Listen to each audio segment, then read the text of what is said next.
ಬಂಧುಗಳೇ, ನಾನು ಶಾಲೆ ಕಲ್ತಾವಲ್ಲ, ಏನಾರೇ ಒಂದು ನಾನು ಎರಡು ಮಾತು ಮಾತಾಡೋ ಮುಂದೆ ತಪ್ಪಾದ್ರು ಅಂದ್ರೆ ಎಲ್ಲ ನನ್ನ ಬಂಧುಗಳು, ಗುರು ಹಿರಿಯರು, ತಾಯಂದಿರು, ಯುವಕರು, ಮಕ್ಕಳು ಕ್ಷಮಾ ಮಾಡಬೇಕು. ಪೂಜ್ಯ ಗುರುಗಳ ಪಾದದಲ್ಲಿ ನಮಸ್ಕರಿಸಿ ಈ ಊರಿನ ದೇವಾನು ದೇವತೆಗಳನ್ನು ನಮಸ್ಕರಿಸಿ ಇವತ್ತಿನ ದಿವಸ ಹಸೇನ್ ಹುಸೇನರ ಬಿಬಿ ಫಾತಿಮಾನ ಆ ತಾಯಿ ಮಕ್ಕಳ ಜಿಯಾರತ್ ಅಂತಾರ. ಅಂದ್ರೆ 10ನೇ ದಿವಸಕ್ಕೆ ನಾವೆಲ್ಲರೂ ಅವರ ನೆನಪಿಗಾಗಿ ಕೊನೆಯ ಒಂದು ಆಶೀರ್ವಾದ ತಗೊಳ್ಳುವಂಥದ್ದು, ಕೊನೆಯ ಒಂದು ನಮಸ್ಕಾರ ಮಾಡಿ ಅವರನ್ನು ನೆನೆಸುವಂಥದ್ದು ಪ್ರತಿ ವರ್ಷಾಂತವರೆಗೂ ನಮ್ಮನ್ನ ಹಸೇನ್ ಹುಸೇನ್ರಿಗೆ ಕಾಯಪ್ಪ ಅಂತ ಬೇಡಿಕೊಳ್ಳೋದು. ಆ ಫಾತಿಮಾ ನಮ್ಮ ಹಡದ ತಾಯಿ ಸ್ವರೂಪ ಅಂತ ತಿಳ್ಕೊಂಡು ಆ ತಾಯಿಗೆ ನಾವು ಇವತ್ತಿನ ದಿವಸ ಕೇಳಿಕೊಳ್ಳುವಂಥದ್ದು, ಬೇಡಿಕೊಳ್ಳುವಂಥದ್ದು ಅಗದಿ ಮಹತ್ವದ ದಿವಸ. ಪ್ರತಿ ವರ್ಷ ಇದು ಮೊಹರಂ ಆದದಲ್ಲಿ 10ನೇ ದಿವಸ ಜಿಯಾರತ್ ಉಂಟು. ಅಂಥ ಪುಣ್ಯದ ದಿನ ಇವತ್ತ. ಈ ದಿನದ ದಿವಸ ನೀವೆಲ್ಲ ಬಂಧುಗಳು ಈ ಹೆಬ್ಬೆಳದರ ಮೇಲೆ ಎಷ್ಟು ಪ್ರೀತಿ ಇಟ್ಟಿರ ಅನ್ನೋದು ಇವತ್ತು ಕೂಡಿದಂಥ ಬಂಧುಗಳೇ ಸಾಕ್ಷಿ. ಈ ಹೆಬ್ಬಳ್ಳಿ ಅಲ್ಲಿಗೆ ಇದು ಕೊರಟೆ ಮುಂದೊಂದು ದಿನ ಪ್ರತಿ ವರ್ಷಕ್ಕೊಮ್ಮೆ ಅಜ್ಜನ ಮೇಲಿನ ಪ್ರೀತಿಗಾಗಿ ನೀವು ಯಾವ ರೀತಿಯಿಂದ ಕರೆಸ್ತೀರಿ. ಇದು ಹೆಬ್ಬಳ್ಳಿ ನನಗೆ ಮುಂದಿನ ದಿನದಲ್ಲಿ ತವರ ಮನೆ ಆಗಬಹುದು ಅಂತ ನನಗೆ ಅನಿಸ್ತದೆ.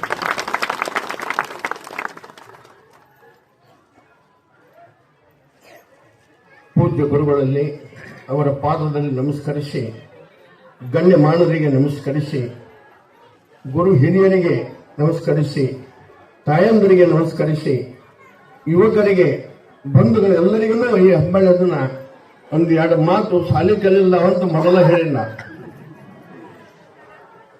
ನನಗೊಂದು ಪ್ರಶ್ನೆ ನೆನಪಾಗತ್ತೆ. ನನಗೂ ಆಣೆ ದೇವ ನಿನಗೂ ಆಣೆ, ಹರಿಯರ ಭೇದ ಮಾಡಿದವಾಗ ದೇವರಾಣೆ ಅನ್ನುವಂಥ ಶಬ್ದ ನೆನಪ. ಹರಿಯರ ಭೇದ ಮಾಡಿದವಾಗ ದೇವರಾಣೆ ಅಂದ್ರೆ ಆ ದೇವರು ಯಾವುದು ನಾವು ಕಂಡು ಹಿಡಬೇಕು. ನನಗಂತೂ ತಿಳಿದಿಲ್ಲ, ನನ್ನ ಪೂಜ್ಯ ಗುರುಗಳನ್ನ ಕೇಳಬೇಕು ಅನ್ನೋ ಆಸೆ ಆಗೈತಿ. ನನಗೂ ಆಣೆ ದೇವ ನಿನಗೂ ಆಣೆ, ಹರಿಯರ ಭೇದ ಮಾಡಿದವಾಗ ದೇವರಾಣೆ, ಆ ದೇವರು ಯಾವುದು ಅದನ್ನ ನಮ್ಮ ಪೂಜ್ಯ ಗುರುಗಳ ಬಾಯಿಂದ ನಾವು ನೀವೆಲ್ಲರೂ ಶಾಂತ ರೀತಿಯಿಂದ ಕೇಳೋಣ.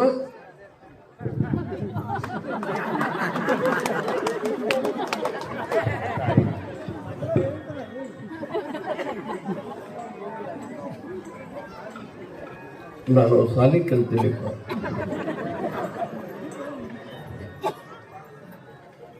ನಾನು ತಿಳ್ಕೊಂಡಷ್ಟು ಹೇಳ್ತೇನೆ ಬಂಧುಗಳೇ. ನನಗೂ ಆಣೆ ದೇವ ನಿನಗೂ ಆಣೆ, ಹರಿಯರ ಭೇದ ಮಾಡಿದವಾಗ ದೇವರಾಣೆ. ಬಹಳ ಮಹತ್ವದ ಶಬ್ದ ಬಂತೀಗ. ಆ ದೇವರು ಯಾವುದು? ಅವರಿಬ್ಬರನ್ನ ಭೇದ ಭಾವ ಮಾಡಿದ್ರೆ ಆಣೆ ಇಟ್ಟರೆ ಆ ದೇವರು ಯಾವುದು ಅದನ್ನ ನಾವು ಕಂಡು ಹಿಡಬೇಕಾದ್ರೆ, ಇಬ್ಬರ ಅಣ್ಣ ತಮ್ಮಣ್ಣ ಹಡದಾಕಿ ಒಂದೇ ತಾಯಿ, ಇಬ್ಬರ ಅಣ್ಣ ತಮ್ಮಣ್ಣ ಹಡದಾಕಿ ಒಂದೇ ತಾಯಿ. ಹಂಗ ಹಸೇನ್ ಹುಸೇನ್ ಹಡದಾಕಿ ಹ್ಯಾಂಗ ಬಿಬಿ ಫಾತಿಮಾ ಇದ್ದಳು, ಹಂಗ ಹರಿ ಮತ್ತು ಹರನ್ ಹಡದವನು ಒಂದೇ ತಾಯಿ. ಹರಿಯರ ಭೇದ, ಅವರಿಬ್ಬರು ಅಣ್ಣ ತಮ್ಮಣ್ಣ ಭೇದ ಭಾವ ಯಾರು ಮಾಡ್ತಾರ ಆ ತಾಯಿ ಆನೆ ಅಂದಂಗಪ್ಪ.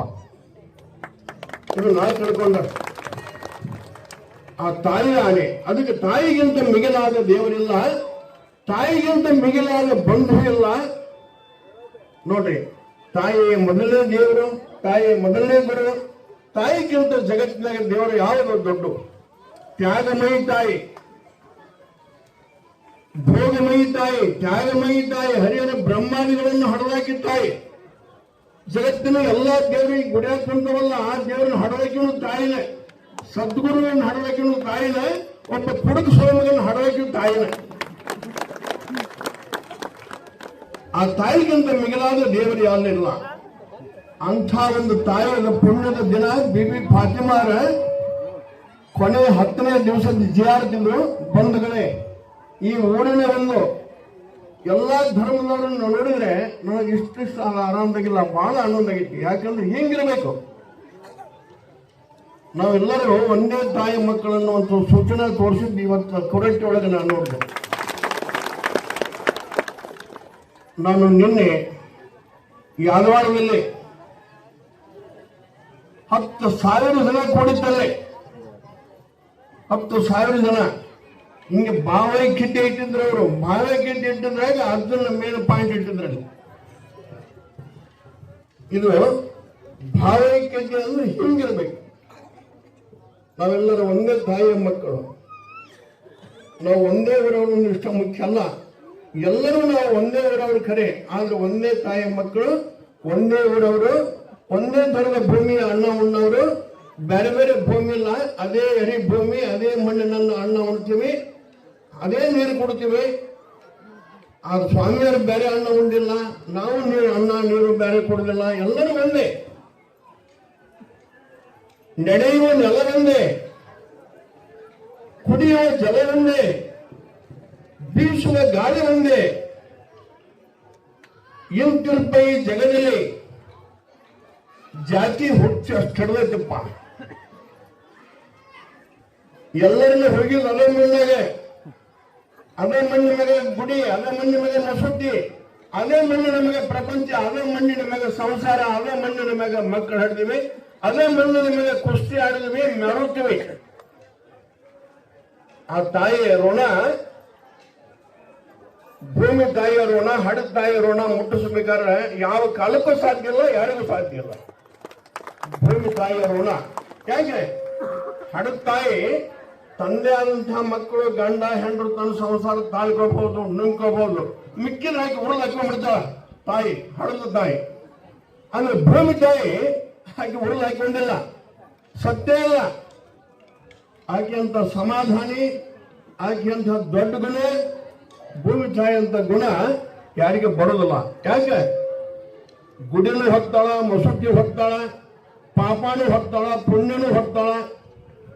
ಎಲ್ಲದೂ ನಡೆಯುದು ಭೂಮಿ ಮೇಲೆ ನಡೆದೈತಿ. ಕರ್ಮನೂ ಅದರ ಮೇಲೆ, ಧರ್ಮನೂ ಅದರ ಮೇಲೆ ಇದೆ, ಭೂಮಿ ಮೇಲೆ. ಬಂಧುಗಳೇ, ಯಾಕೆ ನಾನು ಇದನ್ನು ಹೇಳ್ತೀನಿ ಅಂದ್ರೆ, ನಮ್ಮ ಊರು ನಮಗೆ ಗುರುಗಳು ಹೇಳಿದ್ರು, ನೀವು ರಸ್ತೆಯಾಗಿ ಸ್ವಚ್ಛ ಮಾಡಿಲ್ಲಪ್ಪ, ರಸ್ತೆಯಾಗಿ ನೀವು ಇದನ್ನು ಮಾಡ್ರಿ, ನೋಡ್ರಿ ನೀರು ಎಲ್ಲ ಹೊಲಸಾಟೈತಿ, ನೀವು ಅದನ್ನು ಕಾಂಕ್ರೀಟ್ ಮಾಡಿಸಿಬಿಡ್ರಿಪ್ಪ ಅಂದ್ರು. ನಮ್ಮ ಊರು ಹೆಂಗೆ ಸ್ವಚ್ಛ ಇರುತ್ತೋ ನಮ್ಮೆಲ್ಲರ ಮನಸ್ಸು, ನಮ್ಮೆಲ್ಲರ ಹೃದಯ ಅಷ್ಟು ಸ್ವಚ್ಛ ಇರ್ತೈತೆ ಅಂತ ತಿಳ್ಕೊಡಿ. ಅದಕ್ಕೆ ಮೋದಿ ಅವರು ಸ್ವಚ್ಛತಾಗೆ ಬೆಲೆ ಕೊಟ್ಟರು, ಸ್ವಚ್ಛತಾಗೆ ಬೆಲೆ ಕೊಟ್ಟರು ಮೋದಿ ಅವರು ಬಂದು ಪ್ರಧಾನಮಂತ್ರಿಯಾಗಿ ಕುರ್ಚಿ ಹತ್ತೋದಿಲ್ಲ. ಅವರು ಮೊದಲು ಹಿಡಿದೇನು ಕಸಬರಿಗೆ, ನಿಮಗೆಲ್ಲರಿಗೂ ಗೊತ್ತೈತಿ. ಸ್ವಚ್ಛ ಗ್ರಾಮ, ಸ್ವಚ್ಛತಾ ಅನ್ನುವಂಥದ್ದು ಎಲ್ಲರಿಗೆ ಕೈಲಿ ಹಿಡಿದು ಗೂಡಿಸಿ ತೋರಿಸಿದ್ರು. ಹಂಗೆ ಅಂಥದ್ದೊಂದು ನಮ್ಮ ಊರು ಸ್ವಚ್ಛಿತ್ತು, ನಮ್ಮ ಮನೆ ಸ್ವಚ್ಛಿತ್ತು, ನಮ್ಮ ಮನಸ್ಸು ಸ್ವಚ್ಛ ಇರೋದು. ಅಲ್ಲಿ ನಮ್ಮಲ್ಲಿ ಬಂಧುಗಳು, ಬಾಂಧವ್ಯ, ನಮ್ಮವರು ಅನ್ನುವಂಥ ಅರು ಹುಡುದು. ಎಷ್ಟು ಹೊಲಸಾಟ ಇರ್ತೈತಿ ಅಷ್ಟು ನಮ್ಮಲ್ಲಿ ಹೊಲಸು ಗುಣ ಸೇರ್ತದೆ, ಹೊಲಸು ಚಟ ಸೇರ್ತದೆ. ಹೊಲಸು ಮಂದಿ ಗೆಳತನ ಮಾಡಕತ್ತೀವಿ. ಯಾಕೆ? ಹೊಲಸು. ಆ ಹೊಲಸು ನಮಗೆ ಹತ್ತಿದ್ಕೊಳ್ಳಿ, ನಾವು ಹೊಲಸು. ಅದಕ್ಕೆ ಬಂಧುಗಳೇ, ನಮ್ಮ ಊರು ಎಷ್ಟು ಸ್ವಚ್ಛತಾ ಒಂದು ಪುಣ್ಯ ಗ್ರಾಮ ಅನಿಸ್ಕೊಂತೈತಿ. ಅದರಂತೆ ನಮ್ಮ ಮನೆಯೂ ಇರಬೇಕು, ಅದರಂತೆ ನಮ್ಮ ಮಕ್ಕಳು ಇರಬೇಕು, ಅದರಂತೆ ನಮ್ಮ ತಾಯಿ ತಂದೆ ಗುಣನೂ ಇರಬೇಕು, ನಮ್ಮ ಸಂಸ್ಕೃತಿನೂ ಹಂಗೆ ಇರಬೇಕು. ಆದ್ರೆ ಈ ಕೊರಟ್ಟಿ ಒಳಗೆ ನಾನೀಗ ಭಾಳ ಈ ಕೊರಟ್ಟಿ 10 ವರ್ಷ ಗಂಟಲೆ ನನ್ನ ಭಕ್ತರು ಇಲ್ಲೇ ಪ್ರೀತಿ ಅವರದರ. ಆ ಭಕ್ತರಿಂದನೂ ಇದು ಅದು ಹೆಬ್ಬಳ್ಳಿ ಅಂತ ಇವತ್ತಿನ ದಿವಸ ಈ ಸ್ಥಾನಕ್ಕೆ ಬಂದು ಒಂದು ಗುರುವಿನ ಸನ್ನಿಧಿಯಲ್ಲಿ 4 ಮಾತು ಮಾತಾಡುವಂತಹ ಭಾಗ್ಯ ಸಿಕ್ತು. ಬಂಧುಗಳ ಈ ಬಾಂಧವ್ಯ ಮಾತ್ರ ನಾನು ಕಳ್ಕೊಳ್ಳೋದಿಲ್ಲ, ನೀವು ಕಳ್ಕೋಬೇಡಿ. ಪ್ರತಿ ವರ್ಷಕ್ಕೊಮ್ಮೆ ಬಂದು ಆ ಮೌಲಾಲಿಯ ಹಜರಸ್ಯಾವಲಿಯ ಪ್ರೀತಿಯಿಂದ ಬಂದು ನಾನು ಸೇವಾ ಮಾಡ್ತೀನಿ. ಇದೇ 10ನೇ ತಾರೀಕಕ್ಕೆ ಪ್ರತಿ ವರ್ಷ ಇಟ್ಕೊರಿ. ಇಂಥ ಒಂದು ಪುಣ್ಯದ ಕಾರ್ಯಕ್ರಮ, ಪ್ರಸಾದದ ಕಾರ್ಯಕ್ರಮ, ಇದನ್ನೆಲ್ಲರೂ ನೀವು ಒಂದೇ ಒಂದು ಬಸವಣ್ಣವರು ಹೇಳಿದ್ರು. ನನಗೊಂದು ಹೆಂಗೆ ನೆನಪಾಗ್ತೈತಿ, ಶಾಲೆ ಕಲಿದ ಸೊಳಮಗ ನಾನು. ಸಾಲಿಗೆ ನನಗೆ 36 ಕೇಳಬೇಕಾರೆ ಹೆಬ್ಬಳ್ಳಿ 17 ಸಾಲಿ ಕಲ್ತಾನಂದ್ರೆ ಅಡ್ತಾರ ಸೊಳಮಗ ಸಾಲಿ ಸನೇಕ ಹೋಗಿಲ್ಲ. ಅಂದ್ರೆ 63 ಮಾಡಿ ತೋರಿಸ್ತವ ಸದ್ಗುರು ದೊಡ್ಡಲಾಲ್ ಸಾವಲಿ ನನ್ನ. ಆ ದೊಡ್ಡಲಾಲ್ ಸಾವಲಿ ನನ್ನ 63 ಮಾಡಿದ. ಇವತ್ತಿನ ದಿವಸ ಇದು ಮಾತಾಡುವಂತ ಶಕ್ತಿ ಕೊಟ್ಟವ ನನಗೆ ಯಾರಪ್ಪ ಅಂದ್ರೆ ದೊಡ್ಡಲಾಲ್ ಸಾವಲಿ. ಅದಕ್ಕಾಗಿ 36 ಇದ್ದಂತಹ ಈ ಶರೀರ 63 ಆಗಿ ತಿಳಿದಷ್ಟು ನಾಲ್ಕು ಮಾತು ನಿಮಗೆ ನಾ ಹೇಳುವಂಥ ಬುದ್ಧಿ ಯಾಕೆ ಬಂತಪ್ಪ ಅಂದ್ರೆ, ತಿಳ್ಕೊರಿ, ಪ್ರತಿಯೊಬ್ಬರು ನಾವು ಬಸವಣ್ಣವ್ರು ಹೇಳ್ತೀನಿ, ಮಾನವ ಕುಲಕೋಟಿಗಿನ ಕಲ್ಯಾಣ ಆಗ್ಲಿಪ್ಪ ಅಂದ್ಬಿಟ್ರು ಅವರು. ಆ ಜಾತಿಗೆ ಎಷ್ಟೇ ಕಲ್ಯಾಣ ಆಗಲಿ, ಈ ಜಾತಿಗೆ ಎಷ್ಟೇ ಕಲ್ಯಾಣ ಆಗಲಿ, ಅವ್ರಿಗೆ ಆಗೋದು ಬೇಡ ಇವರಿಗೆ ಆಗೋದು ಬೇಡ ಅನ್ನಿಲ್ಲ. ಮಾನವರು ನಾವು. ಆ ಜಾತಿ ಈ ಜಾತಿ ಎನ್ನ ಬೇಡ, ದೇವನ ಒಲಿದಾತನೇ ಜಾತ ಸರ್ವಜ್ಞ ಅಂದ್ರು ಸರ್ವಜ್ಞ ಕವಿಗಳು. ಆ ಜಾತಿ ಈ ಜಾತಿ ಅನ್ಬೇಡ್ರಪ್ಪ, ದೇವರ ಒಲಿಮೆ ಯಾರಿಗಾಗ್ತದೆ ಅದು ಪಕ್ಕ ಜಾತಿ ಅಂತ ತಿಳ್ಕೊಂಡ್ಬಿಟ್ರೆ. ಅದಕ್ಕೆ ಸತ್ಯುಳ್ಳ ಸರಿಪರು, ಸತ್ಯುಳ್ಳ ನಾಗಲಿಂಗ, ಸತ್ಯುಳ್ಳ ಸಿದ್ಧಾರೂಢರು ಅಂಥ ಪುಣ್ಯಾತ್ಮರು ಹುಟ್ಟಿ ಬೆಳೆದು ಈ ಜಗತ್ತಿನಾಗ ಇವತ್ತಿನ ದಿವಸ ನಿಮ್ಮೆಲ್ಲರನ್ನು ತಲೆ ಹಚ್ಚಿ ನಮಸ್ಕಾರ ಮಾಡಿ ನೆನೆಸುವಂಥವ್ರಾಗ್ಯಾರ, ದೇವರಾಗ್ಯಾರ. ಅಂಥ ಒಂದು ದೇವರಂತ ಬುದ್ಧಿ ಬರಲಿ ಎಲ್ಲರಲ್ಲಿ. ಬಸವಣ್ಣವ್ರು ಹೇಳ್ಯಾರ, ಮಾನವ ಕುಲಕೋಟಿಗೆ ಕಲ್ಯಾಣ ಆಗಲಿ, ಬರೀ ಐನಾರಿಗೆ ಅಷ್ಟೇ ಕಲ್ಯಾಣ ಆಗಲಿ, ಸಾಬರಿಗೆ ಅಷ್ಟೇ ಕಲ್ಯಾಣ ಆಗಲಿ ಪೈಗಂಬರ್ ಹೇಳಿಲ್ಲ, ಬಸವಣ್ಣವ್ರು ಹೇಳಿಲ್ಲ. ಮಾನವ ಕುಲಕೋಟಿಗೆ ಕಲ್ಯಾಣ ಆಗಬೇಕಪ್ಪ. ಜಾತಿ ಜಾತಿ ವಿಜಾತಿಯನ್ನು ಬೇಡ, ಆ ಜಾತಿ ಈ ಜಾತಿಯನ್ನು ಬೇಡ. ದೇವ ನೊಲಿದಾತನೇ ಜಾತ ಸರ್ವಜ್ಞ. ಆ ಪರಮಾತ್ಮನ ಶಬ್ದ ಹೆಂಗದವು, ಶರಣರ ಬಾಯಾಗ ಹೆಂಗ ಬಂದವು ವಿಚಾರ ಮಾಡ್ರಿ. ಎಲ್ಲರೂ ನಾವು ಬಸವಣ್ಣವರು ಹಾಕಿಕೊಟ್ಟ ದಾರಿ ಒಳಗೆ ಬಾಳೆ ಮಾಡಕತ್ತೀವಿ. ಕಾಯಕವೇ ಕೈಲಾಸ ಅಂದ್ರು. ನಾವೆಲ್ಲರೂ ಕಾಯಕ ಮಾಡಿ ಬದುಕ್ತೀವಿ. ಭೂಮಿ ರೈತ ಅವನದೊಂದು ಕಾಯಕ, ವ್ಯಾಪಾರಸ್ಥ ಅವನದೊಂದು ಕಾಯಕ. ದಿವಸ ಮುಂಜಾನೆ ಹೋಗ್ತೀನಿ. ಕಲಿಯುವ ಮಕ್ಕಳು ದಿವಸ ಮುಂಜಾನೆ ಹೋಗ್ತಾನೆ, ಜಳಕ ಮಾಡಿದ್ರೆ ಮನೆಗೆ ಬಗಲಿಗೆ ಚೀಲ ಹಾಕೊಂಡವ್ರೆ, ಅವ್ರದೊಂದು ಕಾಯಕ. ವ್ಯಾಪಾರಸ್ಥಂದು, ಕಲಿಯುವ ಮಕ್ಕಳದ್ದು, ರೈತಂದು, ಕುಡುಕರಿಗೊಂದು ಕಾಯಕ. ಸಂಜೆ ಮಸ್ತ್ ರೋಡ್ ಆಗಿ ಬಂದು ಬಿದ್ದು ಹೆಂಡ್ರು ಮಕ್ಕಳು ಬಡ್ತಾ ಬಡ್ದು ತಾನು ಕೂಳು ತಿನ್ನದಂತ ಮಕ್ಕಳಿಗೆ ಕೂಳು ಹಾಕಿ ತಿಂದು ಉಪವಾಸ ಬಿದ್ದು ಮುಂಜಾನೆ ಒಂದು ತಡೆಗೆ ಹಾಕಿಕೊಳ್ಳೋದು ಅವನದೊಂದು ಕಾಯಕ, ಕುಡುಕರ ಕಾಯಕ. ಬಂಧುಗಳೇ, ತಿಳ್ಕೊಡಿ, ಜಗತ್ತಿನಲ್ಲಿ ಪ್ರತಿಯೊಂದು ಊರಾಗ, ಹಳ್ಳಿಗೆ, ಮಠಮಾನ್ಯದಾಗ, ಮಸೂದ್ಯಾಗೆ ದೊರೆಯೊಂದು ಕಾರ್ಯಕ್ರಮ ನಡೀತಾವ. ಎಷ್ಟು ಕಾರ್ಯಕ್ರಮ ಮಾಡಿದ್ರು, ಎಷ್ಟು ಮಂದಿ ನಿಮಗೆ ಬುದ್ಧಿ ಹೇಳಿದ್ರು, ಎಷ್ಟು ಮಂದಿ ಶರಣರು, ಎಷ್ಟು ಮಂದಿ ಶರಣಿಯರು ಬುದ್ಧಿ ಹೇಳಿದ್ರು ನನಗೊಂದು ನೋವೈತಿ. ಯಾವ ಊರಾಗ ಸರಿಯಾದ ಅಂಗಡಿ ಕಮ್ಮಿ ಆಗ್ಯಾವ, ಯಾವ ಊರಾಗ ಕೋಳಿ ಅಂಗಡಿ ಕಮ್ಮಿ ಆಗ್ಯಾವ ಹೇಳ್ರಿ. ಮತ್ತೆ ಶರಣರಿಗೆ ಛಲ ಹೇಳ್ತಾರೆ, ಧರ್ಮದ ದುರ್ಬೋಧ ಮಾಡೇ ಮಾಡ್ತಾರೆ, ಸಾವಿರ ಇಷ್ಟು ನಮಾಜ್ ಮಾಡೇ ಮಾಡ್ತಾರೆ, ಹೇಳ್ತಾರೆ ಅವರು. ಅಲ್ಲ ಬಡಾವೆ, ಅಲ್ಲ ಬಡ, ಅಲ್ಲ ದೊಡ್ಡವನ ನನಗೆ ತಪ್ಪಲ್ಲ, ಅಲ್ಲ ಹಿಂಗೆ ಮಾಡಂತ ಹೇಳ ನನಗಿಲ್ಲ. ಆದ್ರೆ ಮುಸಲ್ಮಾನರ ಮಂದಿಗೂ ಸಾಕಷ್ಟು ತಪ್ಪದವು, ಹಿಂದೂ ಸಮಾಜದೊಳಗೂ ತಪ್ಪದವು. ತಿದ್ದುಕೋಬೇಕು ಮೊದಲಿಗೆ.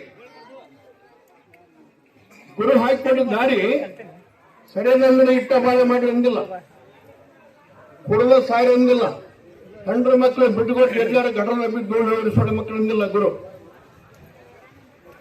ಎಷ್ಟು ಗುರು ಪ್ರತಿ ವರ್ಷ ಶ್ರಾವಣ ಮಾಸದಾಗ ಯಾವಾಗ ಕಡಲಾಗಿ ಬಂದು ನಿಮಗೆ ಗುರುಬೋಧ 4 ಮಾತು ಮುಟ್ಟಿನಂತಹ ಮಾತು ಹೇಳಿದ್ರಪ್ಪ ಅಂದ್ರೆ ತಿಳ್ಕೋಬೇಕು ನಾವು ನೀವೆಲ್ಲರೂ. ಇನ್ನು ಪರಿಶುದ್ಧಾಗಿ ಒಳ್ಳೆ ಮಾನವರಾಗಿ ನಾವು ದುಶ್ಚಟ ಬಿಟ್ಟು ನಮ್ಮ ಮನೆತನದ ಬಗ್ಗೆ, ನಮ್ಮ ಸಂಸಾರದ ಬಗ್ಗೆ, ನಮ್ಮ ಊರಿನ ಬಗ್ಗೆ, ನಮ್ಮ ದೇಶದ ಬಗ್ಗೆ ನಮ್ಮ ರಾಜ್ಯದ ಬಗ್ಗೆ ಅಭಿಮಾನದಿಂದ ನಾವು ಜೀವನ ಮಾಡಿ ನಮ್ಮ ಮನೆ ಹೆಸರು ತಂದ್ವಿ, ಊರ ಹೆಸರು ತರ್ತಾನ, ಊರ ಹೆಸರು ತಂದ್ವಿ, ಆ ತಾಲೂಕಿನ ಒಂದು ವಸ್ತು ಹಾಕಣ, ತಾಲೂಕಿಗೆ ಒಂದು ವಸ್ತು ಆಗಿಬಿಟ್ಟ ಜಿಲ್ಲಾಗೂ ಆಗತ್ತಾನ, ಜಿಲ್ಲಾದೊಳಗೆ ಒಂದು ಹೆಸರು ತಂದ ಮುಂದೆ ಅವ ಬೆಂಗಳೂರು ಗುರುಚಿ ಹತ್ತಾನ. ಹಿಂಗೆ ನಾವು ನೀವೆಲ್ಲರೂ ಒಂದು ಒಳ್ಳೆ ಕೆಲಸ ಮಾಡೋಕೆ ಕಲ್ಕೊಂಡು ಈ ದುರಾಸೆ, ದುರ್ಬುದ್ಧಿ, ದುರ್ಗುಣ, ದುರ್ಚಟ, ದುರಾಲಂಬ ಇವು ಏನದೋ ಮನುಷ್ಯನ ಒಮ್ಮೆಲ್ಲೊಮ್ಮೆ ಕೆಳಗೆ ಇಳಿಸ್ತಾವು, ಒಮ್ಮೆಲ್ಲೊಮ್ಮೆ ಕೆಳಗೆ ಕೆಡುತ್ತಾವು, ಪ್ರತಿಯೊಬ್ಬರ ಕಡೆಯಿಂದ ಉಪಯೋಗಿಸ್ತಾವು. ನಾವು ಒಳ್ಳೆ ಮಾನವರಾಗಬೇಕಾದ್ರೆ, ನಾವು ಒಳ್ಳೆ ಸಂಸಾರ ಗೆದಿಬೇಕಾದ್ರೆ, ಮೊದಲ ಸಮಾಜದೊಳಗೆ ಹೌದು ಅನಿಸ್ಕೋಬೇಕಾದ್ರೆ, ಆ ದೇವರಿಗೆ ಬೇಕಾದ ಮಕ್ಕಳು ಆಗಬೇಕಾದ್ರೆ, ತಾಯಿಗೆ ಪ್ರೀತಿಯ ಮಗ ಆಗಬೇಕಾದ್ರೆ, ಗುರುವಿನ ಪಕ್ಕ ಶಿಷ್ಯ ಆಗಬೇಕಾದ್ರೆ, ಸರಿಪ ಗುರು ಚಾಕಡಿ ಸುಗುಳಿದ್ರೆ ನುಂಗಿ ಬಿಟ್ಟಲ್ಲ ಅದನ್ನೇನು ನುಂಗಿದ ಕೂಡಲೇ ಸರಿಪ ಯಾರೋ ನೋಡ್ಲಾರ್ದಂಥ ಜಗದಾಗ, ಯಾರೋ ತುಳಿಯಲಾರ್ದಂಥ ಜಗದಾಗ ನಾನು ಹಾಕಿ ಬಾರಪ್ಪ ಅಂದ ಗುರು. ಸರಿಪ ಅಲ್ಲೇ ಅವನು ಮುಂದೆ ಕುಂತಾನ, ಗುರುವೇ ಹಾಕಿ ಬರ್ತೀನಿ, ನೀವು ಸ್ವಲ್ಪ ಕಣ್ಣು ಮುಚ್ಚಿರಿ ಅಂದ. ಕಣ್ಣು ಮುಚ್ಚಿದ, ಕಣ್ಣು ಮುಚ್ಚಿದ ಕೂಡಲಿನ ಬದುಕಿನ ಬಾಯಿ ಹಾಕೊಂಡು ಬಿಟ್ಟ, ನುಂಗಿ ಬಿಟ್ಟ. ಗುರುವೇ ಕಣ್ಣು ತೆಗಿರಿ ಅಂದ. ಕಣ್ಣು ತೆಗೆದ, ಹಾಕಿ ಬಂದೇನಪ್ಪ, ಹಾಕಿ ಬಂದ್ರಿ, ಎಲ್ಲಿ ಹಾಕಿ ಬಂದಿ, ನೀವು ಎಲ್ಲಿ ಹೇಳಿದ್ರಿ ಅಲ್ಲೇ ಹಾಕಿ ಬಂದೆ. ನಾ ಎಲ್ಲಿ ಹೇಳಿದ್ರೆ ಉತ್ಸವ ಯಾರು ನೋಡಬಾರ್ದು, ಯಾರು ತುಳಿಬಾರ್ದು ಅಂದಿದ್ರಲ್ಲ, ಹಂಗ ನನ್ನ ಅಂತರಂಗದ ಆತ್ಮದೊಳಗೆ ನನ್ನ ಹೃದಯದೊಳಗೆ ಇಟ್ಕೊಂಡ್ಬಿಟ್ಟಿನ, ಹಾಕೊಂಡ್ಬಿಟ್ಟಿನ, ಇಲ್ಲಿ ಐತಪ್ಪ ಬಾಪ್ಪರೆ ಮಗನ. ಸರಿಪ ನನ್ನೊಳಗೆ ನಾನು ತಿಳ್ಕೊಂಡೆ, ಆಜ್ಞೆ ಪ್ರಕಾರ ನಡ್ಕೊಂಡೆ, ಬಲ್ಲಿದ ಗುರುವನ್ನ ಪಡ್ಕೊಂಡೆ ಅಂದ್ಬಿಟ್ಟು ಆಗ ಬ್ರಹ್ಮಜ್ಞಾನ, ಅದನ್ನು ನುಂಗಿದ ಕೂಡಲೇ ಬ್ರಹ್ಮಜ್ಞಾನ. ಹಂಗೆ ಗುರುಗಳು ಸೂರ್ಯ ಚಂದ್ರಾದಿಗಳ ಲಯ ಆಗೋ ಮಟ್ಟನ ಗುರು ಅನ್ನೋ ಶಬ್ದ ದ್ವಾಡದದ್ದಿ. ಗುರು ಯಾವುದೇ ಇರುವಲ್ಲ, ಆ ಗುರುವಿನ ಶಬ್ದ ದ್ವಾಡದು. ಆ ಗುರು ನಮಗೆ ಒಳ್ಳೆ ಮಾರ್ಗದರ್ಶನ ಕೊಟ್ಟು ಒಳ್ಳೆ ದಾರಿ ಕರ್ಕೊಂಡು ಹೋಗಿ ಆ ಪರಮಾತ್ಮನ ಒಂದು ಸನ್ನಿಧಿಗೆ ಕರ್ಕೊಂಡು ಹೋಗಿ ನಮಗ ಒಂದು ಮೋಕ್ಷದ ದಾರಿ ತೋರಿಸಿದ ಅಂದ. ಅಂಥ ಗುರುವಿನ ನಂಬರಿ ಎಲ್ಲರ ಗಾಂಜವಾಡ ಗುರು, ಸರಿಕಡು ಕೊಡು, ತನ್ನ ಚಟಗಾಗಿ ಏನಾರ 4 ಮಾತು ಹೇಳಿ 4 ದುಡ್ಡು ಜೈಕೊಂಡು ಹೋಗುವಂತ ಗುರು ಅಲ್ಲ. ಅಂಥವ್ನು ನಂಬೇಡ್ರಿ. ಯಾವುದೇ ಆಗಲಿ ಒಂದು 4 ದುಡ್ಡು ಆಶೆಗೆ 108 ಗುರುಬೋದು ಹೇಳಿ 108 ಏನಾರ ಒಂದು ತಪ್ಪಲ ತಿಕ್ಕಿ ನಮ್ಮನ್ನು ತಲೆ ಬೋಳಿಸಿ ಮನೆಗೆ ಯಾರು ಇಲ್ದಾಗ ಬಂದು ಹೆಣ್ಮಕ್ಳು ಕೂಡ ಮಾತಾಡಿ ಹೆಣ್ಮಕ್ಳು ಕೂಡ ರೊಕ್ಕ ಹೊಡ್ಕೊಂಡು ಆಶೀರ್ವಾದ ಕೊಟ್ಟು ಹೋಗೋ ಗುರು ಅಲ್ಲ, ಅವ ಲುಚ್ಚ ಅಂತ ತಿಳ್ಕೊಳ. ಗುರು ಅಂದ್ರೆ ಹೆಂಗಿರ್ಬೇಕು, ಗುರು ಅಂದ್ರೆ ಹೆಂಗಿರ್ಬೇಕು? ಶರೀಫ್ ಹಾಡಿದ್ರು, ಎಲ್ಲರಂಥವನಲ್ಲ ನನ್ನ ಗಂಡ, ಬಲ್ಲೀದನ ಪೂಡ, ಸಲ್ಲಿಗೆ ಜಗಳ ಮಾಡ್ತಿ ಅಂತ ಹೇಳಿ ಕಾಲು ಮುರಿದ ಬಿಟ್ಟ, ಹೆಳವಣ್ಣ ಮಾಡಿಟ್ಟ. ಗುರು ಶಬ್ದ ಹೆಂಗಿದ್ದಿ, ಸಲ್ಲಿಗೆ ಸೊಳೆ ಮಗನ ಇಟ್ಟಾದ್ರೂ ನೀವು ತಿಳ್ಕೊಳ್ಳುವಲ್ಲಿ ಮತ್ತೆ ಹೊಳೆ ತರಕ್ ಮಾಡಿದ್ವಿ ಸೊಳೆ ಮಗನ ಅಂತ ಹೇಳಿ ಅವನ್ನ ಅವ್ರ ಶಬ್ದದೊಳಗಂದಾರ ಶರೀಫರು. ಜಗಳ ಮಾಡ್ತಿ, ಹಗಲಲ್ಲಿ ನೀನು ಹೊಳ ಮಳ್ಳ ಕೇಳ್ತೀವಿ ಸೊಳೆ ಮಗನ ನಿನಗೆ ಕೋಮ್ರಿಲ್ಲ ಅಂತ ಹೇಳಿ ಎದ್ದಂದ್ರೆ ಬಹಳ ಹುಷಾರಿ ಸೊಳೆ ಮಗನ ನಿನಗೆ ಅಂತ ಹೆಸರಿಗೆ ಕೊಟ್ಟು ಬಿಡ್ತಕ್ಕ ಶರೀಫ್ ಅಲ್ಲೇ ಕೊಟ್ಬಿಟ್ಟು ಇದೇ ಕಾಲು ಮುರುದು. ಶರೀಫಿಗೆ ಬನ್ಮದ್ದಾನ ಮೂಡಬೇಕಾದ್ರೆ ನನ್ನೊಳಗೆ ನಾ ತಿಳ್ಕೊಂಡೆ, ಆಜ್ಞೆ ಪ್ರಕಾರ ನಡ್ಕೊಂಡೆ, ಬಲ್ಲಿದ ಗುರುವನ್ನ ಪಡ್ಕೊಂಡೆ. ಅಂಥ ಒಂದು ಬ್ರಹ್ಮಜ್ಞಾನ ಶರೀಫ್ಗೆ ಎಂದ ಆತೋ ಅಂದಾಗ ಮುಸಲ್ಮಾನರ ಒಂದು ಶಬ್ದ ಈ ಜಗತ್ತಿನೊಳಗೆ ಶರೀಫನ ಹೆಸರು ಮೆರೀತಿದ್ದಿಲ್ಲ ಹೊರತಾಗಿ, ಬೆಳಗುತ್ತಿದ್ದಿಲ್ಲ ಹೊರತಾಗಿ, ಗೋವಿಂದದ್ದಲ್ಲ. ಯಾಕಂತೀನಿ, ಗುರುವಿನ ಮೀರಿಸಿದ ಶಿಷ್ಯ ಅವ. ಶರೀಫ ಗುರುವಿನ ಮೀರಿಸಿಬಿಟ್ಟ. ಅದಕ್ಕೆ ಮೊದಲು ಗುರುವಿನ ಗುಲಾಮ ಅಲ್ಲ, ಗುರುವಿನ ಆಜ್ಞೆ ಪ್ರಕಾರ ನಡ್ಕೊಂಡ ಜಗತ್ತಿನೊಳಗೆ ಗುರುವಿನ ಮೀರಿಸಿ ಶರೀಫ್ಗೆ ದೋಸ್ಕರ ಅಂತಾರಲ್ಲ ಹೊರತಾಗಿ ಗೋವಿಂದ ಮಹಾರಾಜ್ಗೆ ದೋಸ್ ನೋಡಿ ಯಾರ. ಅದಕ್ಕೆ ಶರೀಫನ ಒಂದು ಬುದ್ಧಿ, ಒಂದು ಬಡ ಕುಟುಂಬದೊಳಗೆ ಹುಟ್ಟಿ, ಇಸ್ಲಾಂದೊಳಗೆ ಹುಟ್ಟಿ, ಎಲ್ಲಾ ಜಾತಿಯವರಿಗೆ ಪ್ರೀತಿಯ ಮಗನಾಗಿ ಜಗತ್ತಿನ ತುಂಬ ಆಸೆ ಅಳದ ನಿರಾಶೆಯಿಂದ ಜೀವನ ಮಾಡಿ ನಾಗಲಿಂಗ ಅಜಾತ, ಅವ್ರಿಗೆ ಜಾತಿನೇ ಇಲ್ಲ, ಗೊತ್ತಿಲ್ಲ. ನಾಗಲಿಂಗನಂಥ ಒಂದು ಸತ್ಯಳು ಶರಣರು, ನಾಗಲಿಂಗನಂಥ ಒಂದು ಬುದ್ಧಿ ಯಾರಿಗೆ ಅಂತ ಹೇಳ್ರಿ. ಸಾಲಿ ಕಲ್ತಿಲ್ಲ, ಏನಿಲ್ಲ, ಹಂಗೆ ಹುಟ್ಟಿದ, ಹಂಗೆ ಬೆಳೆದ, ಯಾವಾಗಿದ್ದ ಹಾಲು ಕುಡ್ದ, ಏನೇನೋ ಮಾಡಿದ, ಬ್ರಹ್ಮಜ್ಞಾನಿ ಆದ. ಬ್ರಹ್ಮಜ್ಞಾನಿಯಾಗಿ ಬಹಳ ಹೊತ್ತದನ್ನ ಬಿದ್ರು ಇಬ್ರು. ಜಗತ್ತಿನೊಳಗೆ ತಮ್ಮದೇ ಆದಂತಹ ಲೀಲಾ ಪವಾಡ ತೋರಿಸ್ಬೇಕಾದ್ರೆ ಅವರಿಬ್ಬರು ಕಥೆ ಓದಬೇಕು, ನಾಗಲಿಂಗ ಮತ್ತು ಶರೀಫ. ಅವಾಗ ನಾವು ನೀವೆಲ್ಲರೂ ಅಂಥವ್ರು ಹಿಂಗಾಗ್ಯಾರಪ್ಪ ಅಂದ್ರೆ, ನಾವು ಇಷ್ಟು ಕಲ್ತೀವಿ ಸಾಲಿ, ಇಷ್ಟೆಲ್ಲ ಓದಿವಿ, ಇಷ್ಟೆಲ್ಲ ಮಾಡೀವಿ, ನಮ್ಗೆ ಬುದ್ಧಿ ಬರವಲ್ಲಪ್ಪ ಅಂತೇಳಿ ತಿಳ್ಕೋಬೇಕು ನೀವೆಲ್ಲ. ಅವರು ಸಾಲಿ ಕಲಿಲ್ಲ, ಅವ್ರಿಬ್ರು. ಹೆಬ್ಬಳ್ಳಿ ಹ್ಯಾಂಗ ಸಾಲಿ ಕಲ್ತಿಲ್ಲ, ಹಂಗಿಬ್ರು ಸಾಲಿ ಕಲಿಲ್ಲವ್ರು ಅವರಿಬ್ರು. ಇದಕ್ಕೆ ಬ್ರಹ್ಮಜ್ಞಾನ ಅಂತಾರೆ. ಅದನ್ನ ಆನ್ ದಿ ಸ್ಪಾಟ್ ಪವಾಡ ಮಾಡಿ ತೋರಿಸೋ ಸತ್ಯಗಳು ಶರಣರಂತಾರೆ. ಅದಕ್ಕೆ ಬಂಧುಗಳೇ, ಈ ಕೊರಟ್ಟಿಯ ತಾಯಂದಿರು, ಅಣ್ಣ ತಮ್ಮಿರು, ಗುರು ಹಿರಿಯರು, ಪೂಜ್ಯರು, ಎಲ್ಲ ಸ್ವಾಮಿಗಳು, ಗೌಡರು ಎಲ್ಲರೂ ನನ್ನ ಮೇಲೆ ಇಟ್ಟಿರುವಂತಹ ಪ್ರೀತಿ ಇವತ್ತಿನ ದಿವಸ ನಾವು ಮನಸಾರೆ ಕಂಡುಕೊಂಡೆ. ಈ ಬಾಂಧವ್ಯ ಹೆಬ್ಬಳ್ಳಿ ಕೂಡ ಆಯುಷ್ಯ, ಅಜ್ಜನ ಆಯುಷ್ಯ ಪರ್ಯಂತ ಇರಲಿ. ನಾವು ನೀವೆಲ್ಲರೂ ಒಂದೇ ತಾಯಿ ಮಕ್ಕಳಾಗಿ ಆ ಸತ್ಯುಳ್ಳ ಶರಣರ ಇಂಥ ಒಂದು ಕಾರ್ಯಕ್ರಮ, ಅನ್ನ ಪ್ರಸಾದ, ಇದು ಒಂದೇ ಅಲ್ಲ. ಸತ್ಯುಳ್ಳ ಶರಣರ 10 ವರ್ಷಕ್ಕೊಮ್ಮೆ 10 ದಿವಸಕ್ಕೊಮ್ಮೆ ಮಾಡೋದು ಇದು ಒಂದೇ ಅಲ್ಲ. ಯಾವುದೇ ದೇವರಿರಲಿ ಅದ್ರ ಜಾತ್ರೆ ಮಾಡಿ ಒಕ್ಕಟ್ಟಾಗಿ.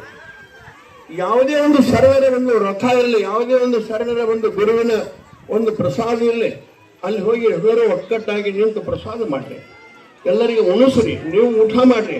ಅಂದ್ರೆ ಅದು ಊರಿನ ಮಹಿಮ. ಆ ಊರಾಗ ಅನ್ನದಾನ ಎಷ್ಟೈತಪ್ಪ, ಆ ಪರಮಾತ್ಮ ಆ ಊರಾಗ ಅನ್ನ ಎಷ್ಟರ ಕೊಟ್ಟಿದ್ದಾನು, ಅವರೆಲ್ಲರಿಗೆ ಇಂಥ ಬುದ್ಧಿ ಕೊಟ್ಟಿದ್ದಾನ ಪರಮಾತ್ಮ. ಇಂಥ ಒಂದು ನೀವು ಅನ್ನದಾನಗಳಾಗ್ರಿ ಬಂಧುಗಳೇ, ತಾಯಂದ್ರೆ, ಇಂಥ ಒಂದು ಊರು ಕೊರಟ್ಟಿ ಅಲ್ಲ ಇದು, ಆರೆ ಕೊರಟ್ಟಿ ಅಲ್ಲ ಇದು. ನೀವೇನಂದ್ರೆ ನನಗೆ ಗೊತ್ತಿಲ್ಲ, ಇದು ಆರೆ ಕೊರಟ್ಟಿ ಅಲ್ಲ, ಅರುವಿನ ಕೊರಟ್ಟಿದು.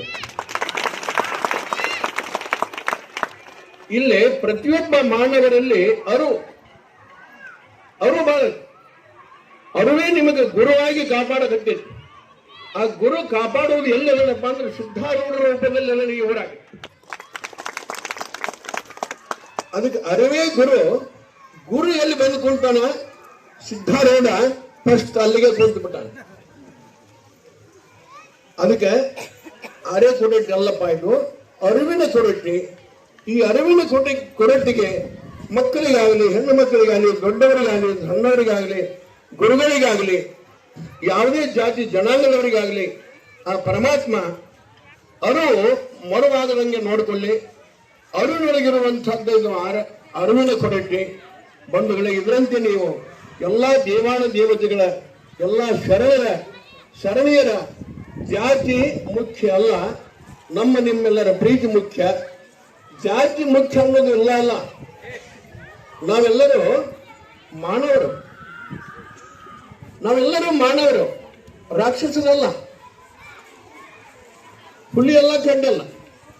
ನಾವೆಲ್ಲರೂ ಮಾನವರನ್ನ ಮೇಲೆ ಜಾತಿಯಲ್ಲಿ ಹುಡುಕ್ತಾರೆ. ಪರಮಾತ್ಮ ಜಾತಿ ತಯಾರು ಮಾಡಿ ಕಳಿಸೋಣ ಈ ಭೂಮಿ ಮೇಲೆ. ಒಂದು ಗಂಡ, ಒಂದು ಹೆಣ್ಣು, ಜಾತಿ ತಯಾರು ಮಾಡಿ ಕಳಿಸಿದ್ದು ಯಾವುದು? ಒಂದು ಗಂಡಂದು, ಒಂದು ಹೆಣ್ಣಿಂದು ಜಾತಿ ತಯಾರು ಮಾಡಿ ಕಳಿಸೋಣ. ಅಂಥ ಇದರೊಳಗೆ ಬಸವಣ್ಣವರು ತಿಳಿದ ಮಾತಾಡೋಣ, ಸರ್ವಜ್ಞ ಮಾತಾಡೋಣ. ಆ ಜಾತಿ ಈ ಜಾತಿ ಅನ್ನು ಮಾಡ್ರಿ, ದೇವರ ಒಲಿಮೆನೆ ಏನು ಮಾಡ್ಕೊಂತಾರೆ, ಅದು ಪಕ್ಕಾ ಜಾತಿ. ಅದನ್ನು ತಿಳ್ಕೊರಿ. ಕನಕದಾಸರು ಹೇಳ್ಯಾರ, ಕುಲವೆಂದು ಬೆಳೆದಾಡಿದ್ರಿ ನಿಮ್ಮ ಕುಲದ ನೆಲೆ ಏನಾದರೂ ಬಲ್ಲಿರ. ಹುಟ್ಟದ ಯೋನಿಗಳಿಲ್ಲ, ಮೆಟ್ಟದ ಭೂಮಿಗಳಿಲ್ಲ, ಅಟ್ಟು ಉಣ್ಣದ ವಸ್ತುಗಳಿಲ್ಲ, ನಟ್ಟನೆ ನೆಲೆಯಾಗಿ ಕೇಶವನ ನೆನೆಕಂಡ ಮನುಜ. ಆ ಪರಮಾತ್ಮನ ಕಡೆ ನಾವು ಲಕ್ಷ್ಯ ಕೊಟ್ಟು ಬಂದ್ರೆ ಜಾತಿನೇ ಇಲ್ಲ. ನಾವು ಪರಮಾತ್ಮನ ಲಕ್ಷ್ಯ ಕೊಡ್ದಾನ ನಾವೇನ್ ಮಾಡಕತ್ತೀವಿ, ಮಸೂತಿ ಕಡೆ ಬೆನ್ನು ಹತ್ತಿದ ಕೂಡಲೇ ಸಾಬರದ ಶ್ರೇಷ್ಠ ಅದ ದೇವರ ಶ್ರೇಷ್ಠ ಅಂತೀವಿ. ಸ್ವಾಮಿಯರ ಕಡೆ ಬೆನ್ನು ಹತ್ತಿದ ಕೂಡಲೇ ನಮ್ಮ ಸ್ವಾಮಿಯರ ಶ್ರೇಷ್ಠ, ಇದ ಮಠನ ಶ್ರೇಷ್ಠ, ಇದ ಗುರುವಿನ ಶ್ರೇಷ್ಠ ಅಂತೀವಿ. ದುರ್ಗ ಗುಡಿಗೆ ಹೋಗಿ ಅಂದ್ರೆ ನಮ್ಮ ದುರ್ಗವನ ಶ್ರೇಷ್ಠ ಅಂತೀವಿ. ನಾವು ಎಲ್ಲಮ್ಮನ ಗುಡಿಗೆ ಹೋಗಿ ಅಂದ್ರೆ ನಮ್ಗೆ ಎಲ್ಲವನ್ನ ಶ್ರೇಷ್ಠ ಅಂತೀವಿ. ಅಲ್ಲಿ ಜಾತಿ ಹುಟ್ಟುಬಿಟ್ಟು ಅಲ್ಲೇ ದುರ್ಗ ಗುಡಿಗೆ ಹೋಗ್ಬಲ್ಲಿ ಅಲ್ಲೊಂದು ಜಾತಿದಾರ, ಎಲ್ಲಮ್ಮ ಗುಡಿಗೆ ಹೋಗ್ಬಲ್ಲಿ ಅಲ್ಲೊಂದು ಜಾತಿದಾರ, ಸ್ವಾಮಿಯರ ಮಠಕ್ಕೆ ಹೋಗ್ಬಲ್ಲಿ ಅಲ್ಲೊಂದು, ಸಾಬರಿದ ಅಲ್ಲೊಂದು ಜಾತಿದಾರ. ಹಿಂಗೆ ಜಾತಿ ತಯಾರು ಮಾಡಿಕೊಂಡವ್ರು ಯಾರು ಅಂದ್ರೆ ನಾವ ತಯಾರು ಮಾಡಿಕೊಂಡೇವಿ. ಎದರಿಂದ ತಯಾರಾದದು? ತಿನ್ನು ಆಹಾರದಿಂದ ತಯಾರಾದ. ತಿನ್ನು ಆಹಾರದಿಂದ ಜಾತಿ ತಯಾರಲ್ಲ. ನೋಡ್ರಿ, ಮಾಂಸಾಹಾರಿ ತಿನ್ನೋದು ಹೆಚ್ಚು ಮಾಡಿದವ ಮುಸುಗು ಮಾಡಿಟ್ಟಾರ. ಹೋಳಿಗೆ ತುಪ್ಪ ಅದನ್ನು ಚಂದ ಬ್ರಾಹ್ಮಣರು ಮಾಡಿಟ್ಟಾರ. ಹೌದಲ್ಲ? ಹೋಳಿಗೆ ತುಪ್ಪದ ಮೇಲೆ ಹೆಚ್ಚು ಪ್ರೀತಿಯಿಂದ ಬ್ರಾಹ್ಮಣ ಆಗ್ಯಾನ. ಅದ್ರಾಗ ಇಷ್ಟೊಂದು ಹಿಂಡಿ ಗಾವಾಗ ಒಂದು ಎಣ್ಣೆ ಹಾಕಿ ಕಲಸಿ ಕಟ್ಟುದಕ್ಕೆ ಕಲಿಸಿಕೊಂಡು ತಿನ್ನವ ಗಾಣಿಗಾರವಾಗ್ಯಾನ. ತಪ್ಪು ತಿಳ್ಕೊಬೇಡ್ರಿ. ಜಾತಿ ನಾವು ತಿನ್ನೋ ಆಹಾರದ ಮೇಲೆ ತಯಾರಾಗಲ್ಲ. ಹೊತ್ತಾಗಿ ಬಂಧುಗಳೇ, ಬಸವಣ್ಣವರಿಗೆ ತಿಳ್ಕೊಂಡಂದರ ಹೊಲಸು ತಿನ್ನೋವನೇ ಹೊಲಿಯ ಅಂದರ. ಇದನ್ನ ತಿಳ್ಕೊಂಡು ತಿಂದ್ಬಿಟ್ರ ಮುಸಲ್ಮಾನರಾಗಲಿ, ನಾವು ಒಕ್ಕಲಿಗರಾಗಲಿ ಯಾರಾಗಲಿ. ಈಗ ಮುಸಲ್ಮಾನರಿಗೆ ಸಿಗದಂಗೆ ಆಗೈತಿ ನಾವು ಕೋಳಿ ಪಲ್ಲೆ. ಮುಸಲ್ಮಾನರಿಗೆ ಸಿಗದಂಗೆ ಆಗೈತಿ. ಯಾಕೆ? ಶಾಸ್ತ್ರ ಕೇಳ್ತೀರಿ, ಪುರಾಣ ಕೇಳ್ತೀರಿ, ಸ್ವಾಮಿಯರ ಆಶೀರ್ವಾದ ತಗೊಂತೀರಿ, ಶ್ರಾವಣ ಮಾಸ ಕರ್ಕೊಂಡ್ಬಂದು ಕಾಲು ತೊಳ್ತೀರಿ, ನೀರು ಕುಡ್ತೀರಿ, ಆದ್ರೆ ನೀವು ಶುದ್ಧ ಆಗುವಲ್ರಿ. ಅವ್ರು ತಲೆ ಮೇಲೆ ಕೈ ಇಡ್ತಾರ, 1000 ಕೋಟಿ 2000 ಕೊಟ್ರಪ್ಪ ಅಂದ್ರೆ ಸಭಾಷ್ ಅಂತ ಹೋಗ್ಬಿಡ್ತಾರ. ಶುದ್ಧ ಆಗೋದು ಯಾವಾಗ? ಈ ಹೊಲಸು ತರೋದು ಬಿಡಿಸೋದು ಯಾವಾಗ? ಅದಕ್ಕೆ ನೀವು ಬಹಳ ತಿಳ್ಕೋಬೇಕು. ನಾ ಯಾಕೆ ಹೇಳ್ತೇನೆಂದ್ರೆ, ಏನೋ ಒಂದು 44 ವರ್ಷ ಲಾಲ್ಸಾಬಲ್ಲಿ ಸೇವಾ ಮಾಡುವುದರಿಂದ ನನ್ನ ಭಕ್ತರೇ ನನಗೆ ಅವರು ಮೂಡಿಸಾರ. ನನ್ನ ಭಕ್ತರೇ ನನಗೆ ದೇವರಾಗಿ ನಿಂತಾರ. ದೇವ್ರು ತೋರಿಸಂದ್ರೆ ಎಲ್ಲಿ ತೋರಿಸ್ಬೇಕು? ನಾನು ದೇವರು 108 ಗುಡಿಯಾಗ ಹೋದವು, 108 ಮಸೀದಾಗ ನಾವು ದೇವ್ರು ತೋರಿಸಂದ್ರೆ ಎಲ್ಲಿ ತೋರಿಸ್ತೀವಿ? ನಿನ್ನ ದೇವ್ರು ಲಾಲ್ಸಾಬಲ್ಲಿ ತೋರಿಸಂದ್ರೆ ಎಲ್ಲಿ ತೋರಿಸ್ತೀವಿ? ಬಲಿಗೆ ಮಾಡಿ ಅದ್ರಾಗ ಒಂದು ತೊಡಗ್ತೀವಿ, ನಿಂದಿಸಿ ಮೊಹರಂ ಮಾಡಿಬಿಡ್ತೀವಿ. ಆದ್ರೆ ದೇವ್ರು ಎಲ್ಲಿ ಸಿಗ್ತಾನ? ನಂಬಿಕೆಯಲ್ಲಿ. ನಾವು ಏನು ನಂಬಿಕೊಂಡು ಹೋಗ್ತೀವಿ ಅಲ್ಲಿ ದೇವ್ರು ಕಾಣ್ತೀವಿ. ಒಬ್ಬ ಗುರುವಿನ ನಂಬಿಕೊಂಡು ಅವನು ಹೆಜ್ಜೆಗೆ ಅಕ್ಕಿ ಇಟ್ಕೊಂತ ಹೋಗಿ ಅಂದ್ರೆ ಹಂಗೆ ಸರೀಪ ಒಂದು ಬಹುದಂಗ ಬಂಧನದ ಒಂದು ಬೇಲಿ ದಾಟಿ ಸಿಗದು ಹೋಗ್ಬಿಟ್ಟ ಹಂಗೆ ನಾವು ಕಾಡ್ತೀವಿ. ಆದ್ರೆ ಒಂದು ಗುರುವಿನ ಗುಲಾಮ ಆಗಬೇಕು, ಗುರುವಿನ ಆಜ್ಞೆ ಪಾಲಿಸಬೇಕು. ಆ ಗುರು ಮಾತ್ರ ಚಲೋ ಇರಬೇಕು. ಆ ಗುರುವಿನಲ್ಲಿ ಆಸೆ ಮತ್ತು ದುರಾಸೆ ಇತ್ತಂದ್ರೆ ಅವನು ಗುರು ಅಲ್ಲ. ನಮ್ಮ ಗುರುಗಳು ಬೈ ಬಂದ್ರಿ. ನಮಗೆ ಆಸೆ ಮತ್ತು ದುರಾಸೆ ಇವೆಲ್ಲ ಮಾನವನಿಗೆ ಕೆಟ್ಟ ವಸ್ತು. ಒಮ್ಮೆಲ್ಲೊಮ್ಮೆ ಅವನ ಹೆಸರಿಗೆ ಕೆಡಸಕ್ಕೆ ತಯಾರಾಕವು. ಒಮ್ಮೆಲ್ಲೊಮ್ಮೆ ಅವನು ಯಾವುದರ ಸಂದಾಗಿ ಯಾವುದರ ಸಮಸ್ಯೆಗಳಿಗೆ ಪ್ರಯತ್ನ ಸುಮಾರು ಮಾಡಕ್ಕೆ ತಯಾರಾಕವು. ಯಾವ? ಆಸೆ ಮತ್ತು ದುರಾಸೆ. ಶರಣರ ವೈರಿ ಯಾರು? ಗುರುವಿನ ವೈರಿ ಯಾವುದು? ಯಾರೂ ಇಲ್ಲ. ನಮಗೆ ಗುರುವಿಗೆ ಯಾರೂ ಇಲ್ಲ. ಆಸೆ ಮತ್ತು ದುರಾಸೆ ಇವೆಯಾದ ವೈರಿ ನಮಗೆ. ಅದಕ್ಕೆ ಬಸವಣ್ಣವರಾಗಲಿ, ಶರೀಫರಾಗಲಿ, ನಾಗಲಿಂಗ ಆಗಲಿ, ಸಿದ್ಧಾರೂಢರಾಗಲಿ ತಾವೆಲ್ಲ ಬೆಳಬೇಕಾದ್ರೆ ತಮ್ಮ ಶರೀರದ ಹಂಗೆ ಬರೋದು, ಶರೀರದ ಮ್ಯಾಗಲ್ಲ ಏನು ಕವರಿಲ್ದಂಗೆ ಆಸೆ ಅಳೆದು ನಿರಾಶೆಯಿಂದ ಜಗತ್ತಿನ ಕಲ್ಯಾಣ ಮಾಡಿಕೊಂತ ಬಂದ್ರಲ್ಲ. ಹೊರತಾಗಿ ದರೋಬ್ರ ಮನೆ ಹೊತ್ತು ಕಾಲು ತೊಳಿಸಿಕೊಂಡು 10,000 ರಕಾಯಿಸಿಕೊಂಡಿಲ್ಲ ಬಂಧುಗಳು. ಇದು ಸತ್ಯವಾದ ಮಾತು. ಸಿದ್ಧಾರೂಢರು ನಾನು ಮೊದಲೇ ಕಥೆ ಐತಿ, ಸಿದ್ಧಾರೂಢರ ಜೀವನ ಚರಿತ್ರೆ ಐತಿ, ನಾನು ಅದ್ರಲ್ಲಿ ತೋರಿಸ್ತೀನಿ. ಹೇಗೆ ಅವ್ರು ಚಾರ್ಜ್ ಮಾಡಿದಂಥದ್ದು ಹಚ್ಚಿಟ್ಟಲ್ಲ, ಮೈಮ್ಯಾಗಲ ಅರಿಬಿಲ್ಲಂಗೆ ಎಲುಬಿನ ಹಂಗಾದ್ರೂ ತನ್ನ ಇದನ್ನು ಮಾಡಿಬಿಡ್ಲಿಲ್ಲ ಸಿದ್ಧಾರೂಢರು. ಅದಕ್ಕೆ ಅಂಥ ಗುರುವಿನ ಮಕ್ಕಳಾಗಿವೆ. ಅಂಥ ಗುರು ಅದನ್ನಲ್ಲಿ ತಯಾರಾಗಿ ಕುಂತಾನ. ಅದಕ್ಕೆ ಇದು ಆರೆ ಕೊರಟ್ಟಿ ಅಲ್ರಿಪ್ಪ, ಅರಿವಿನ ಕೊರಟ್ಟಿ. ಇಲ್ಲಿ ಅರು ಕೊಡುವಂತಹ ಒಂದು ಬ್ರಹ್ಮಜ್ಞಾನಿ ಸಿದ್ಧಾರೂಢ ಪರಮಾತ್ಮನ ಸ್ವರೂಪದಲ್ಲಿ ತೊಂದರಿಸಿರಿ, ಅವಾಗ ಸ್ಥಾನ ಮಾಡಿರಿ. ಅಂಥದೊಂದು ಪದ್ಧತಿ ಕಾಯ್ಕೊಂಡು ಈ ಊರ ಹೆಸರು ಕೆಡಲಾರ್ದಂಗ, ಎಲ್ಲಾ ಸಮಾಜದ ಹೆಸರು ಕೆಡಲಾರ್ದಂಗ, ಎಲ್ಲರೂ ನಾವು ಒಂದೇ ತಾಯಿ ಮಕ್ಕಳು, ಈ ಊರವ್ರು ಒಟ್ಟರು ನಾವು ಸಿದ್ಧಾರೂಢರ ಮಕ್ಕಳು ಅಂತ ಹೇಳಿ ನೀವು ನಡ್ಕೊಂಡವ್ರಿ ಮಾಡಿಕೊಂಡವ್ರಿ ಅಂದಾಗ ಹೆಬ್ಬಳ್ಳಿ ಅಬ್ದುಲ್ ವರ್ಷಕ್ಕೊಮ್ಮೆ ಬರ್ತಾನ ಖುಷಿಲಿಂದ ಬಂದು ಹೋಗ್ತಾನೆ. ಇವಾಗ ನಾನು ಮಾಡ್ತೀನಿ.